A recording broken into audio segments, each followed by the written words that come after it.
Hello everyone, this is R.S. Miller at theendtimenews.org and today is January 2nd, 2013. The Russian Navy is to hold the biggest war games in decades. The four major Russian naval fleets will hold a joint exercise in late January in the Mediterranean and Black Seas. It will be the biggest such event in decades. Commands for the Northern, Baltic, Black Sea, and Pacific fleets have been preparing for the exercise since last December, the Russian Defense Ministry has announced. Warships detached for the event are currently sailing to those regions. The primary goal of the exercise is to train issues regarding formation of battle group consisting of troops of different branches outside the Russian Federation, planning of its deployment, and managing a coordinated action of a joint Navy group in accordance with a common plan, the Ministry of Information Department explained. The exercise will include several scenarios, including the loading of amphibious troops from an unprepared coast in the northern Caucasus on transport vessels.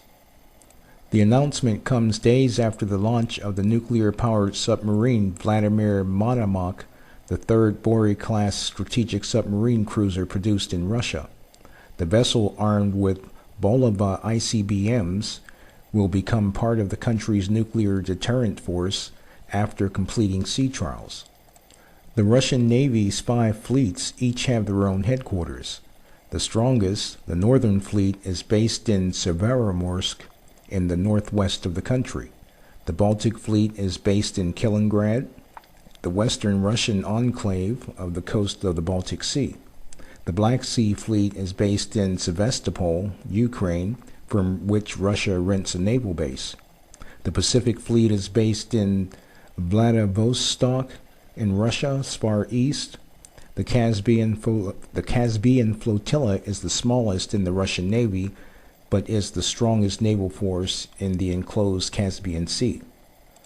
Warships from the 4 main fleets conduct joint naval drills on regular basis to streamline command and control for operations. Groups of ships detached from the different fleets also often sail for joint missions in the high seas.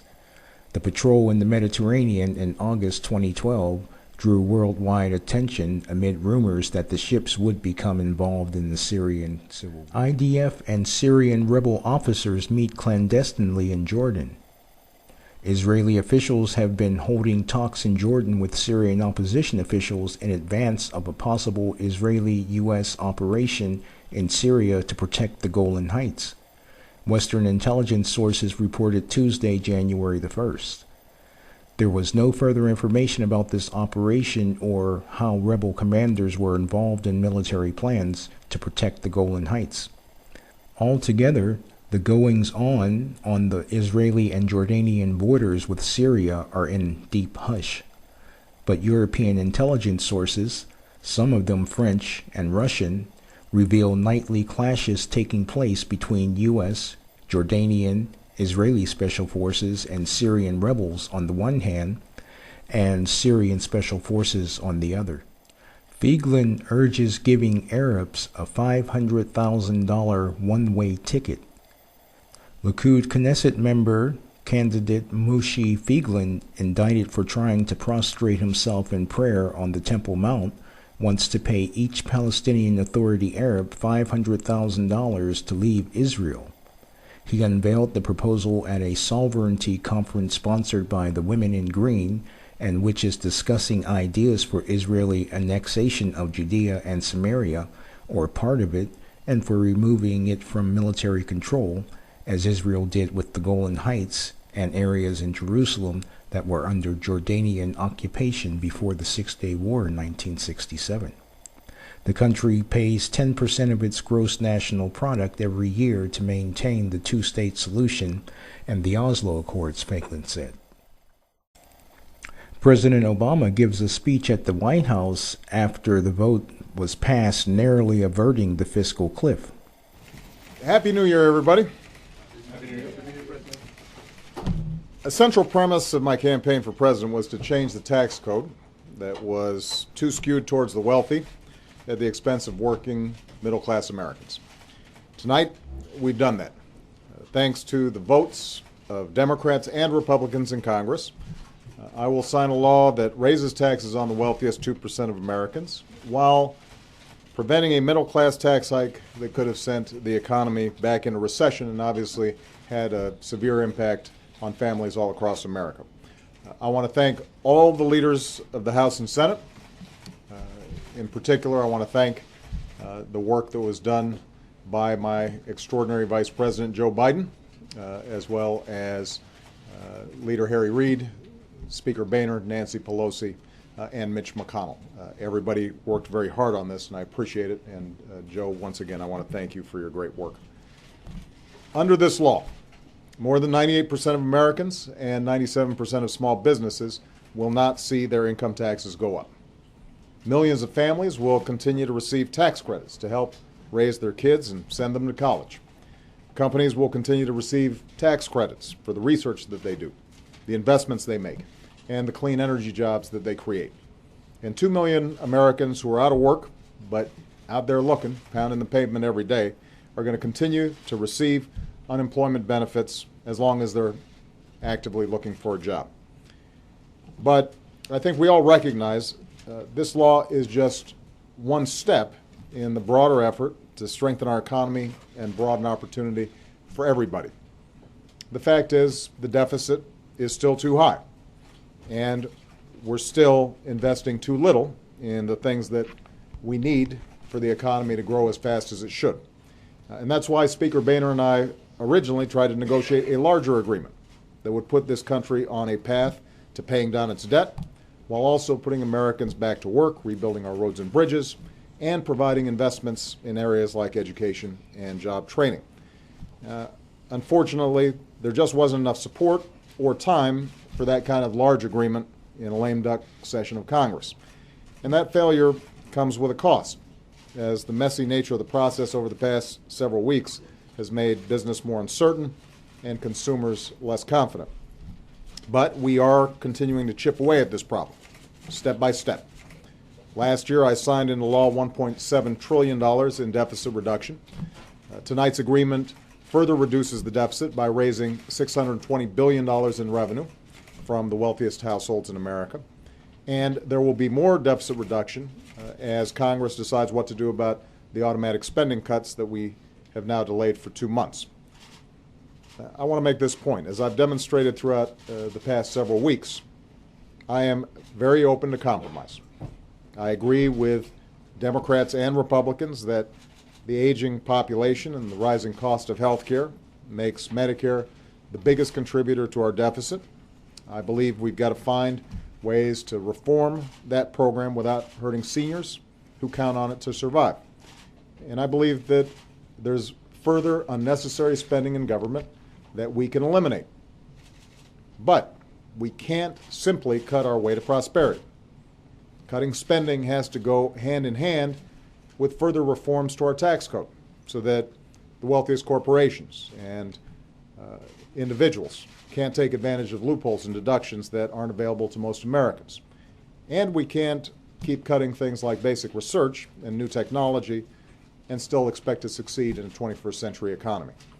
So we're going to have to continue to move forward in deficit reduction, but we have to do it in a balanced way, making sure that we are growing even as we get a handle on our spending. Now, one last point I want to make. While I will negotiate over many things, I will not have another debate with this Congress over whether or not they should pay the bills that they've already racked up through the laws that they passed. Let me repeat. We can't not pay bills that we've already incurred. If Congress refuses to give the United States government the ability to pay these bills on time, the consequences for the entire global economy would be catastrophic, far worse than the impact of a fiscal cliff. People will remember back in 2011, the last time this course of action was threatened, our entire recovery was put at risk. Consumer confidence plunged, business investment plunged, growth dropped. We can't go down that path again. Today's agreement enshrines, I think, a principle into law that will remain in place as long as I am president. The deficit needs to be reduced in a way that's balanced. Everyone pays their fair share. Everyone does their part. That's how our economy works best. That's how we grow. The sum total of all the budget agreements we've reached so far proves that there is a path forward, that it is possible, if we focus not on our politics, but on what's right for the country. And the one thing that I think hopefully in the new year we'll focus on is seeing if we can put a package like this together with a little bit less drama, a little less brinksmanship, not scare the heck out of folks quite as much. We can come together as Democrats and Republicans to cut spending and raise revenue in a way that reduces our deficit, protects our middle class, provides ladders into the middle class for everybody who's willing to work hard. We can find a way to afford the investments that we need to grow and compete. We can settle this debate, or at the very least, not allow it to be so all-consuming all the time that it stops us from meeting a host of other challenges that we face. Creating jobs, boosting incomes, fixing our infrastructure, fixing our immigration system, protecting our planet from the harmful effects of climate change, boosting domestic energy production, protecting our kids from the horrors of gun violence. It's not just possible to do these things, it's an obligation to ourselves and to future generations. And I look forward to working with every single member of Congress to meet this obligation in the new year. And I hope that everybody now gets at least a day off, I guess, or a few days off, so that people can refresh themselves, because we're going to have a lot of work to do in 2013. Thanks, everybody. Happy New Year. Friends, now that the U.S. has averted the dreaded fiscal cliff, at least for the moment, perhaps we can get back to issues of at least equal importance. January 2013 may well prove to be a very interesting and dangerous month. The Iranian Navy will shortly be wrapping up another military drill in and around the Persian Gulf, the second such drill within a span of just several months.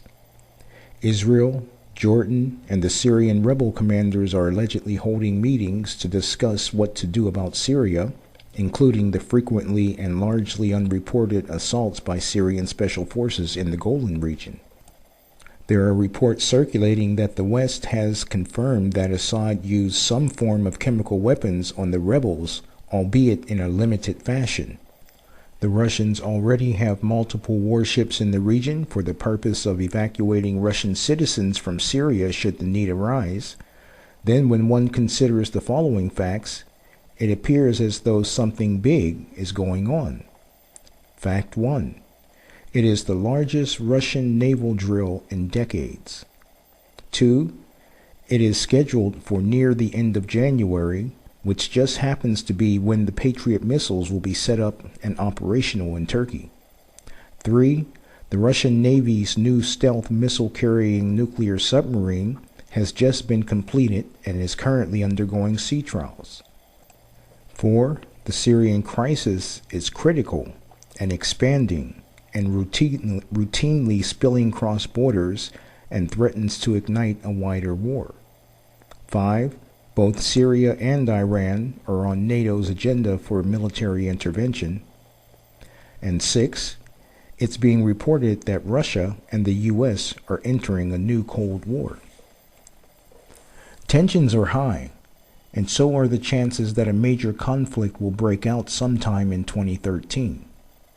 Some people think that because nothing happened on December 21st, 2012, that this is reason enough to dismiss legitimate prophecy.